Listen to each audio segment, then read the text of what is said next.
un domaine assez homogène, mais en fait, on a énormément d'activités au sein de nos pôles. Donc, je vous présenterai très rapidement donc, la pharmacie clinique, tout ce qui est dispositifs médicaux, tout ce qui est approvisionnement, on va en parler bien sûr ce soir. Les études cliniques, la partie session, donc la vente de médicaments au public, tout ce qui est chimiothérapie, nutrition parentale, la stérilisation et le côté administratif. Et c'est vrai que pendant la première phase de Covid, finalement, ça a eu un impact sur l'ensemble des secteurs en termes d'activité et de réorganisation, puisque la pharmacie clinique a été un peu modifiée. Il y a eu énormément de tensions en termes d'approvisionnement, que ce soit les médicaments ou les dispositifs médicaux. Les études cliniques et la partie pharmacotechnie, énormément, puisque vous savez qu'il y a eu beaucoup d'études dans le cadre du Covid, et ça continue encore aujourd'hui. La stérilisation avec la fabrication des solutions hydroalcooliques et la partie administrative en termes de télétravail. Et pourtant, finalement, en termes de visibilité, ça a été relativement, alors avec tout à fait pertinence, ça a été focalisé sur la partie réa, infectio et laboratoire, mais la partie pharmaceutique était partie un peu transparente en termes de valorisation. Donc, du coup, au sein de notre société savante, on a animé et coordonné un projet qui s'appelle T-Rex, qui a eu 900 réponses en termes de questionnaire, notamment sur le ressenti. Donc là, je vais bien sûr pas vous présenter l'ensemble des résultats, mais c'était juste pour vous montrer que finalement, il y a eu énormément de modifications d'activité en termes de pharmacie hospitalière liées au Covid. Et là, je vous ai séparé également par région. Donc finalement, même entre les régions dites rouges, orange ou vert, vous voyez qu'il y a eu énormément de modifications d'activité. Et le vaccin Covid en fait partie actuellement. Alors, quand on parle vaccin Covid, actuellement, on est pas mal sollicité. Alors, c'est bien en termes de valorisation. On a un peu cette image de Monsieur Vente congélateur avec un contrat de confiance derrière. Alors, voilà. L'idée d'aujourd'hui, c'était de vous montrer qu'il n'y a pas que ça derrière le rôle du pharmacien.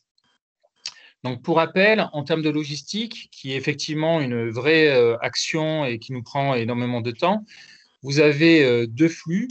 Donc, plutôt la ville avec la partie flux A et le flux B, tout ce qui est établissement de santé. Le flux A, finalement, a du mal à démarrer et de plus en plus, donc on a récupéré, je dirais deux mots, énormément d'établissements qui devaient dépendre historiquement de ce flux dit A.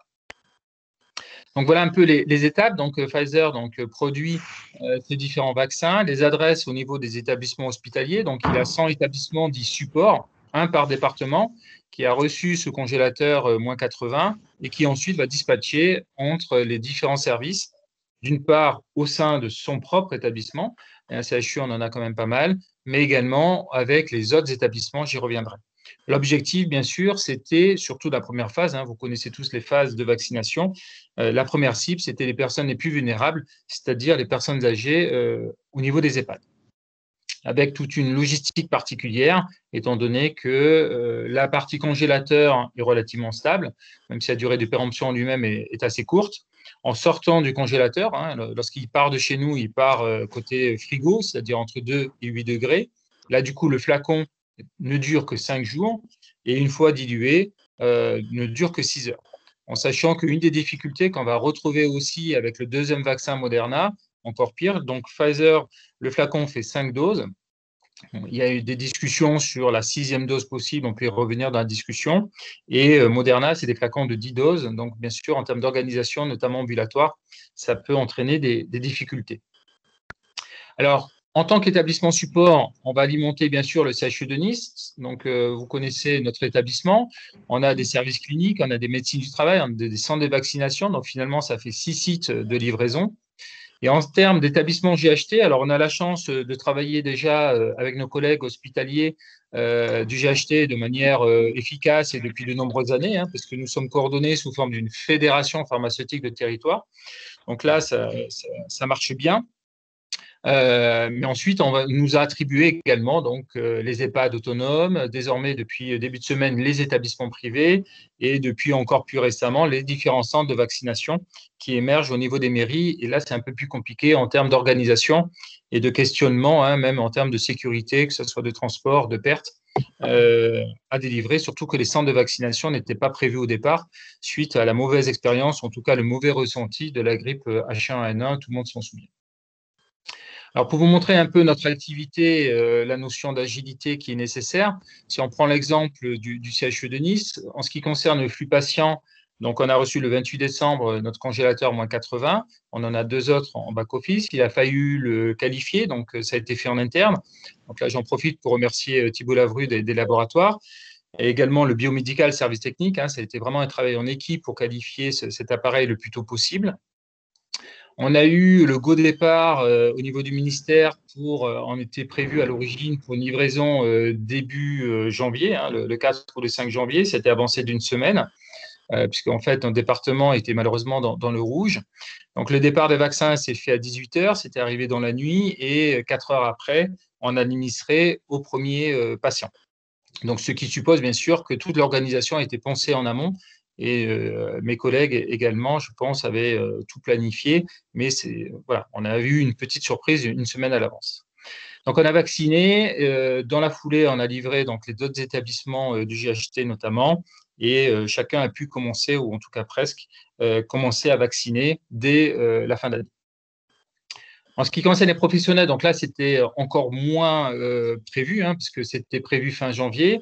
Vous avez tous entendu, je pense, au moins en partie, les vœux du président de la République sur la vaccination. Donc, durant le week-end férié, avec l'annonce de l'organisation, dès lundi, de pouvoir avoir des centres de vaccination des professionnels. Donc, on a travaillé le dimanche pour préparer l'organisation, avec une réunion ministère, président du CME, donc à 19 h le soir. Le lundi matin, on a finalisé l'organisation. Dès 13 h, on a commencé à vacciner les différents professionnels de santé avec la mise en place des autres centres de vaccination au niveau du CHU. Et dès le lendemain, on a livré donc les autres GHT, mais aussi les autres établissements, notamment les cliniques privées, qui ont été très, très rapides sur cette partie. Les centres de vaccination, donc demain, déjà, on a livré le centre de vaccination de la ville de Nice, demain, le centre de vaccination de la ville de Cannes, et tout à l'heure à 18 h. Donc là, je vais délivrer pour les pompiers également. Et la gloire, donc, aujourd'hui, d'être avec vous pour ce webinaire. Donc, vous voyez, le côté réactivité est vraiment fondamental dans nos pratiques. Dans le futur, donc, c'est toute la problématique de la planification de la deuxième injection, parce que tout ce qu'on a mis en place, il faudra le refaire pile poil à peu près dans les 3 semaines. Comme je vous le disais, on va avoir l'arrivée du vaccin Moderna, donc on va avoir 2 circuits en parallèle. Faire attention, parce que bien sûr, les patients, les professionnels devront recevoir le même produit. On va travailler avec les pharmaciens d'officine. Il y aura bien sûr également, je pense, d'autres évolutions pour des populations plus vulnérables à traiter au cas par cas sans attendre le printemps ou le début d'été. Mais finalement, l'idée, ce n'est pas de se réduire finalement à cette approche logistique du pharmacien, c'était de vous montrer aussi un peu tout ce qu'on fait en termes de pharmacie clinique ou ce qu'on appelle les soins pharmaceutiques. Donc, c'est 2 termes relativement proches, soins pharmaceutiques étant un peu plus large que la pharmacie clinique. Donc, finalement, c'est un travail collaboratif. Vous savez que les pharmaciens sont transversales. Donc, on travaille à la fois le côté médical, le côté soignant, mais aussi le côté directeur. Et l'objectif, c'est finalement d'accompagner tout le long cette étape du parcours de soins. Donc, les soins pharmaceutiques, c'est un terme un peu plus nouveau en France, même si c'est utilisé au Canada depuis pas mal d'années. Et nous, au niveau du CHU, notre laboratoire un peu de recherche, on s'est créé en 2008, donc on était vraiment innovant sur cette thématique. Donc voilà un peu, je vous présente juste très très rapidement le modèle finalement de pharmacie clinique. L'objectif, c'est de proposer, mais en structurant de manière hiérarchique finalement un niveau de prestation de pharmacien en fonction du besoin du patient, puisque bien sûr, on ne peut pas donner cet ensemble. En ce qui concerne les soins pharmaceutiques et le Covid, on a travaillé bien sûr sur tout ce qui est traitement, réanimation, les autres traitements. On a eu le plaisir donc de coordonner avec la SFAR, la SFPC, un nouveau guide sur tout ce qui est erreur médicamenteuse. Vous savez tous la problématique des traitements importés notamment, et aussi le fait de se concentrer sur peut-être des méthodes sanitaires et avec toutes les erreurs possibles d'administration. On peut en reparler tout à l'heure à discussion. Il y a eu des débats sur effectivement le matériel fourni par Santé publique France et notamment les aiguilles. Donc là, par exemple, vous voyez que hier soir est sorti avec Europharmat et CFPC des recommandations et on est en train également d'en ressortir des nouvelles. Et le dernier point que je voulais aborder avec vous, c'était tout ce qui était la lutte contre l'hésitation vaccinale. Vous savez que la France est un peu particulière du mauvais côté du sens, avec une très forte pourcentage par rapport aux autres pays en termes d'hésitation vaccinale. Alors nous, on a déjà cette expérience au niveau pharmacie clinique en sensibilisant avec des patients vulnérables, notamment en ce qui concerne le CHU, mais les collègues également, je pense, sur le parcours pharmacie clinique avec les patients allogreffes, où on suit tous les patients allogreffes, donc on va vraiment les sensibiliser sur l'importance de leur vaccination, mais aussi auprès de leur entourage. Et aussi, par exemple, en pneumologie, qu'on va commencer avec tout ce qui est vaccin, pneumocoque et autres. Donc finalement, on a déjà cette expérience de motivation, je dirais, d'éducation thérapeutique tout autour du vaccin. Mais toute la difficulté, finalement, c'est que cette hésitation est très variable. On va avoir les anti-vaccins purs et durs, donc voilà. On va avoir les hésitants qui d'habitude sont plutôt pro-vaccin, mais c'est uniquement dans le cadre du Covid. On va avoir les pro-vaccins. C'est très différent suivant la profession, suivant les vaccins. Il y en a qui vont être hésitants vis-à-vis des premiers ARN messagers, mais pas vis-à-vis des autres. L'évolution dans le temps, parce qu'on voit que ça évolue généralement de manière positive, parce qu'on voit qu'il y a très peu d'effets secondaires, et que finalement l'échelle collective qui est indispensable en termes de communication, d'explication, le CHU va commencer là-dessus, mais il faut également informer et former au niveau de l'échelle individuelle. Donc, c'est ce qu'on fait au niveau des entretiens pharmaceutiques, ou très proche du concept d'éducation thérapeutique que vous connaissez. Et là, on travaille actuellement donc, au niveau de notre société savante sur trois prérequis. D'une part, une bonne connaissance scientifique, bien sûr, des vaccins, parce que c'est la base. Tout ce qui est connaître aussi les arguments, qui peuvent être légitimes des personnes hésitantes, mais aussi avoir donc, des contre-arguments pertinents et scientifiquement validés, mais aussi travailler plutôt sur la posture. Puisqu'en fait, tout ce qui est connaissance scientifique, arguments, contre-arguments, c'est plutôt ce qu'on appelle des compétences techniques. Et tout ce qui est posture, c'est les compétences non techniques. Et là, du coup, en termes d'approche pédagogique, un terme que Sylvia connaît très bien, c'est tout ce qui est simulation en santé. Alors, qu'est-ce que c'est la simulation? Donc, quand on réalise depuis presque 10 ans maintenant au sein de notre service, ça va être tout ce qui est jeu de rôle, d'entraînement, finalement, pour que la première fois, quand on va chez le patient, faire des entretiens, on est le mieux préparé possible, on est le plus pertinent et ça va rassurer à la fois le pharmacien et le patient.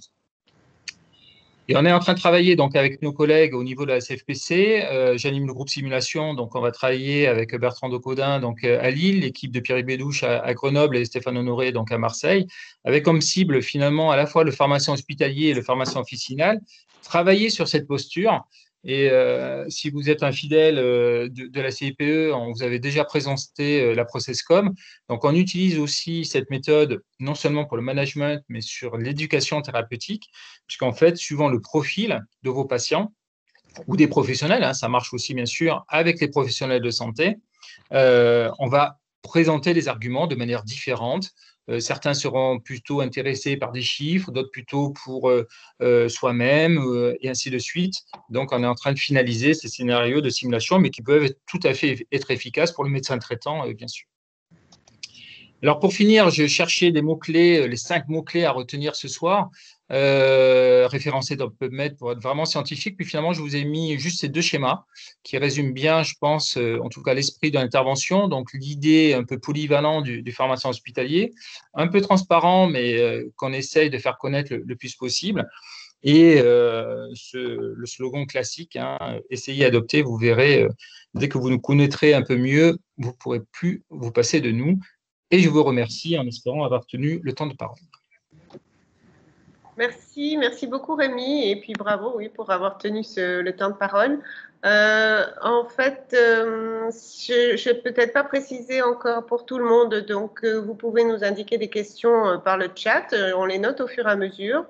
Et certaines questions nous ont été adressées par mail, donc on les reprendra toutes en fin de ces séances, enfin après les 2 autres interventions. Donc si maintenant on va passer à l'intervention à la présentation de Monsieur Karim Tararbit, docteur Tararbit. Très bien. Bonjour. Alors, est-ce que